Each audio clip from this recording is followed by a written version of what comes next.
এই মাসটা হলো রমজান মাস, অনেক গুরুত্বপূর্ণ একটা মাস, গুনাহ মাফের মাস। আল্লাহ তাআলার কাছে পানাহ চাইতে হবে, আল্লাহ তাআলার কাছে মাফ চাইতে হবে, আল্লাহ তাআলার কাছে খাস নিয়তে মাফ চাইতে হবে। আল্লাহ রাব্বুল আলামিন আমাকে আপনাকে মাফ করে দিবে। আল্লাহ তাআলার কাছে মাফ চাওয়া, বেশি বেশি ইস্তেগফার পড়া, জীবনে জানা অজানা ইচ্ছাকৃত অনিচ্ছাকৃত যা গুনাহ করছো না কেন, তুমি তোমার রবের কাছে মাফ চাইবা। তোমার রব তোমার দোয়া কবুল করে তোমাকে অবশ্যই মাফ করে দিবে। অনেক দামি একটা মাস, গুরুত্বপূর্ণ একটা মাস। হাদিসের ভিতরে আসছেন প্রত্যেকটা রোজার ওয়েট সেই বান্দা যদি জানতো তাহলে সে রোজা ছাড়তো না। প্রত্যেকটা রোজার ওয়েট হবে জাহান্নামের আগুনকে ঠেকানোর মতন পাওয়ার। সুবহানাল্লাহ। সব ক্ষেত্রে তাহলে কি বললাম, এই মাসটা অনেক বড় দামি মাস, খেয়াল করতে হবে। আর তুমি রোজা রাখতেছো, তোমার বাড়ির পাশে একজন রোজাদার ব্যক্তি, তার ঘরে ইফতার খাওয়ার মতন টাকা নেই, তুমি সেই টাকা দিয়া হজের বন্ধ ব্যবস্থা করতেছো, উমরায় আসার ব্যবস্থা করতেছো, তাহলে কি বললাম বুঝতে পারছেন তো?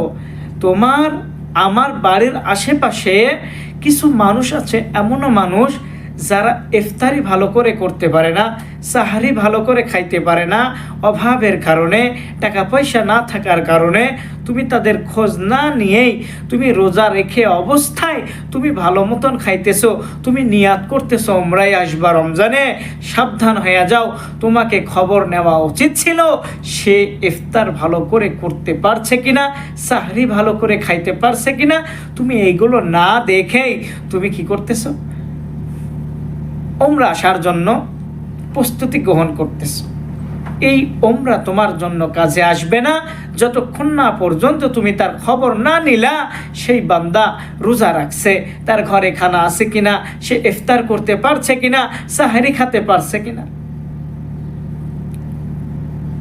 আজকে মুসলমান শুধু নাম নিয়ে বসে আছি আমরা, লা ইলাহা ইল্লাল্লাহ মুহাম্মাদুর রাসূলুল্লাহ, আল্লাহ ছাড়া কোনো মাবুদ নাই, মায়ার নবী রাহমাতাল লিল আলামিন হলো আল্লাহ তাআলার প্রিয় রাসূল, প্রেরিত রাসূল। বাস এটা বলে দিলাম মুসলমান আমরা। মুসলমানের পরিচয় নামাজওয়ালা, মুসলমানের পরিচয় সে নবীজির সুন্নত আদায় করবে। আল্লাহ রাব্বুল আলামিন তোমাকে আমাকে কতটা পরিমাণ মায়া মহাব্বত দিয়ে দুনিয়াতে পাঠাইছেন ভাই, তার ইবাদত করার জন্য। ওমা খলাকতুল জিন্না ওয়াল ইনসা ইল্লা লিয়াবুদুন, জিনকে এবং মানুষকে সৃষ্টি করছে তার ইবাদত এবং গোলামি করার জন্য।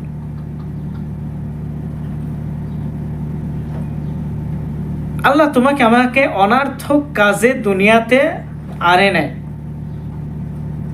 এই যে একটা রমজান মাস আমরা পেয়েছি, রবের কাছে শুকরিয়া আদায় করি।